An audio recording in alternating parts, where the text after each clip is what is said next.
हमारी संस्कृति में आता है कि गुरुर् ब्रह्मा गुरुर् विष्णु गुरुर्देवो महेश्वर, कि गुरु को भगवान के बराबर मानते हैं। लेकिन आजकल शिक्षकों को उस तरह कोई नहीं मानता।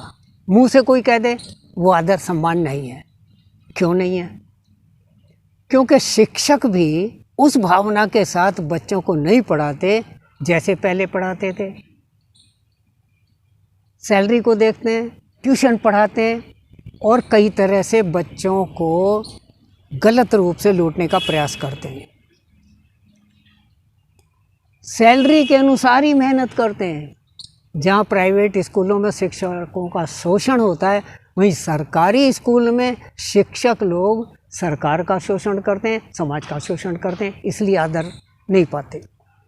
दूसरी बात, मैंने अपनी पुस्तक एकाग्रता योग में लिखा था कि अगर शिक्षक चाहे तो देश की दिशा बदल कर रखते हैं।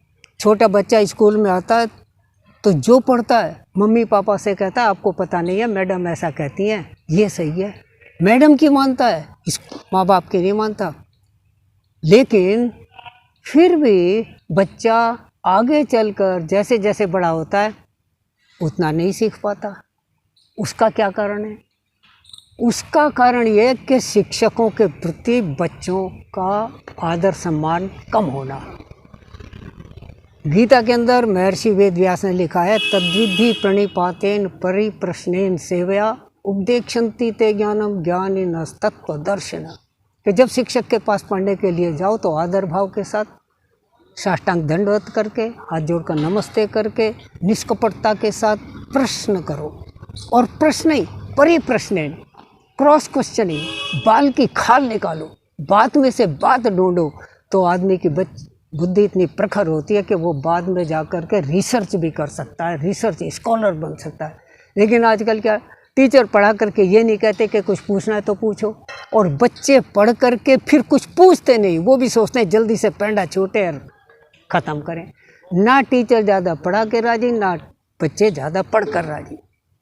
तो ये आदर भाव कम होने की वजह से और टीचर में निस्वार्थ भाव की कमी होने की वजह से बच्चे उस ज्ञान को प्राप्त करने में सफल नहीं हो पाते। जैसे एक घर के ऊपर पानी की टंकी और नीचे बाल्टी रखें, टूटी खोलें तो बाल्टी एकदम भर जाती है। अब हम बाल्टी तो रखें छत पर और टंकी रखें नीचे तो बाल्टी में पानी एक बूंद नहीं जाएगा। लेकिन हमें बाल्टी भरनी है तो क्या करना पड़ेगा? मोटर लगाओ, पाइपलाइन ऊपर तक ले जाओ, फिर मोटर चलाओ, बिजली खर्च करो, बिल भरो, तब पानी भरेगा। आज वही हो रहा है।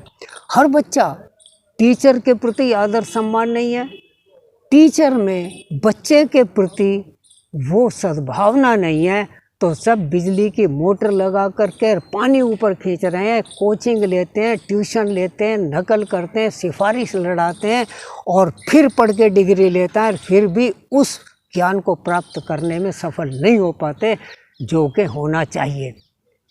लेकिन फिर भी आज भी ऐसे लोग हैं जो झाड़ू पोंछा करने वाली के घर पैदा हों, चाय के बर्तन धोएं, गुजारा मुश्किल से करें, फटे कपड़ों में पढ़ें, पुरानी किताब मांग करके पढ़ें और फिर भी प्रधानमंत्री पद पर पहुंच जाएं, अगर उनके अंदर वो भावना है तब। इसलिए ये जो गुरु और शिष्य के बीच की भावना है, इसको कहते हैं विभवांतर। हाई विभव, हाई पोटेंशियल टीचर का और लो पोटेंशियल बच्चे का। जब बच्चा टीचर के सामने बैठता है और इस तरह भावना से बैठता है तो टीचर हाई पोटेंशियल पर और बच्चा लो पोटेंशियल पर। तब वहाँ से पानी जैसे अपने आप नीचे आता है, इस तरह से टीचर का ज्ञान बच्चे की तरफ ऑटोमेटिकली फ्लो होता है और फ़ायदा होता है बच्चे को। ठीक है ना? तो ये विभवांतर तभी पैदा होता है जब बच्चा टीचर को गुरु समझे, भगवान के बराबर दर्जा दे और अपने समकक्ष ना समझे। आज हम वेस्टर्न कल्चर का इमिटेट करते हैं, टीचर से हाथ मिलाते हैं, उसका नाम लेकर के बात करते हैं, तो वो पोटेंशियल डिफरेंस क्रिएट नहीं हो पाता और फ़ायदा ना बच्चे को होता और ना टीचर को होता। टीचर को सम्मान नहीं मिलता, बच्चे को ज्ञान नहीं मिलता, दोनों नुकसान में रहते हैं और दोनों परेशान रहते हैं सारी ज़िंदगी। इसलिए इसको प्राप्त करने के लिए बच्चों के मन में ये डालना जरूरी है कि टीचर को भगवान के बराबर समझें, तभी उनका कल्याण है। और टीचर को भी समझें कि बच्चों को राष्ट्र निर्माण में आगे ले जाने के लिए जो तुम्हारी अहम भूमिका है उसको समझें, अपने कर्तव्य को पालने में ईमानदारी से काम करें, तभी कल्याण है, नहीं तो क्लेश ही क्लेश है। धन्यवाद। ध्यान तो दूध में है।